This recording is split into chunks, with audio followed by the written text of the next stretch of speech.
I'm just going to play this video and just to tell you a little bit about how actually bad the situation is if we don't properly recycle and classify.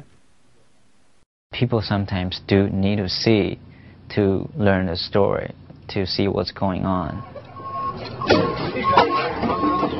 The developed world, led by the US, Europe, and other countries, is dumping thousands of tons of e-waste to China, India, and Nigeria every day. Computers, TVs, mobile phones, printers, and all the accessories. We don't think about what happens after the products become obsolete. So I was thinking, well, if I can get some really cool image about how people are dealing with e-waste in China in very poor communities in a very primitive way, and it's very polluting, it's very environmentally dangerous, and then put up a website and get some people to talk about it, that would be really cool. I was talking to UC Berkeley about how the university is disposing of the computers, where it's shipping the computers and other electronics to, and where they dismantle the machines.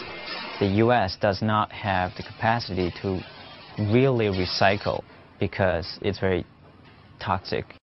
You can see from the world map, the e-waste is going from the US to Taiwan, Hong Kong, and Shenzhen, Guangzhou even, because those are the transit points of e-waste traffic. When you click the button here, Guiyu Town, you go to the Guiyu Park. It's basically China's e-waste epicenter. It's getting shiploads of electronic waste from US, Japan, and other countries on a daily basis. You can see all the trucks coming by in town. It's very nasty. 80% of the whole town is revolved around e-waste industry. There are people dealing with e-waste. They buy and then they resell to other lower-end dealers. And they're mostly migrant families who really deal with the e-waste at the front line because they are the people who need the jobs most. They do not wear masks. You're seeing these people having no protection and dealing with all these toxic chemicals, trying to get a tiny bit of gold out of the circuit boards, and they swish around the circuit boards in the buckets with industrial acids so that they can melt down the metal skins. It's very choking. I stood there for a couple of minutes. It got my eyes burned, and I wanted to stay more, but I just couldn't. They dump everything into the river, so some water along the river have just become pitch black, like coal or soy sauce. It's impossible to really clean it up. That's the economy of the town. If you're going to clean up, the town is going to be over with.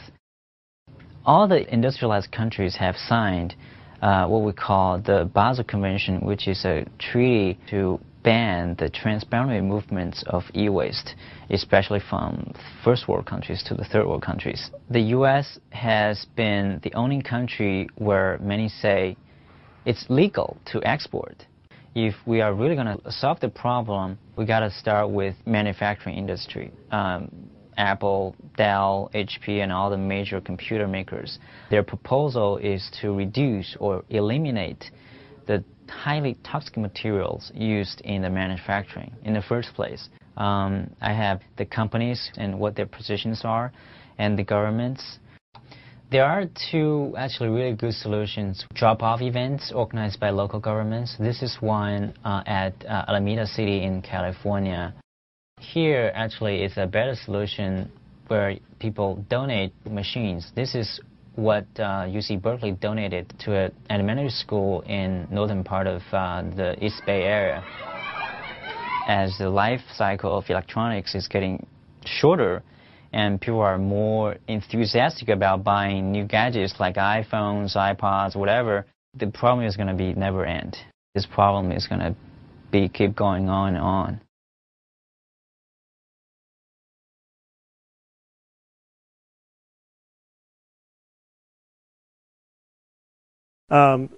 Essentially, this is a real problem. I mean, we have waste, not just from the States.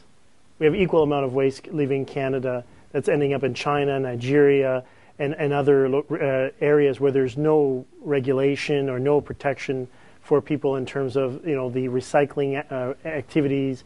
You have children and families that are basically trying to pull off all precious metals from circuit boards and so forth, and in doing so are exposed to the toxic chemicals on those circuit boards, such as mercury, bromide, and other toxic agents. And again, this is something which a lot of people are either A, not aware of, or B, choose not to be aware of. And that's why when we're looking at a total cost of ownership, just as easily as that's China today, I mean, at some point, those things can spread in. We have the problem here in Canada. We have the problem in the States.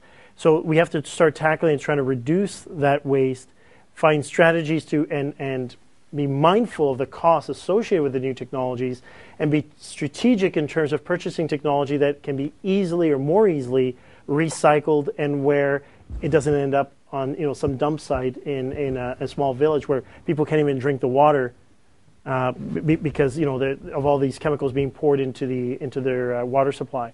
So I mean, as Canadians, I mean, even beyond the business aspect, this is something which is shameful for the world to just ignore this, and that's why often the driving force of this type of abuse is economic. So what we're trying to show is, for our customers and our associates, and what the Alliance, which I'll talk a little bit more about, is trying to show, is that the decisions you make as a business owner and decision maker today can greatly, greatly help to contribute to avoid this type of scenario spreading, and maybe can start creating another alternative by creating not just the environmental or the conscience aspect, your own conscience saying this is not right, but also creating some economic drivers that can basically help to stimulate or provide an alternative to the easy way out, right, where they can make just a quick buck and just dump it. But then the rest of society pays for the cost. And as I said, that could just as easily be, it is China today, Nigeria, but at some point, those things will show up in Canada and the United States. In many cases, I'd argue that they're already here and we're just turning a blind eye. So it's definitely a problem, and rather than complain about it or just showing that there's no other way to deal with it but to complain or to advocate or to protest and so forth, what we're trying to do is show an economic driver to say, look, before it even gets to this stage, let's look at other ways that we can make better decisions right from the get-go and know what the real cost is going to be, so that when we're looking at our budgets, we don't basically have a heart attack when we look at the price of safe disposal and then lead credence to this type of cheaper disposal that ultimately has an enormous social and an economic cost. And just as a question, for those people that think that's not a problem, if you were a consumer and you knew that, let's say, a major manufacturer's equipment was ending up in a town like that in China, as a consumer, I'm sure, and as a business owner, chances are you probably would not be inclined to buy products from that company. So this is not just an environmental or a social problem. This is also an economic problem in terms of the reputation of a company, a nation, or any jurisdiction that allows this type of thing to happen.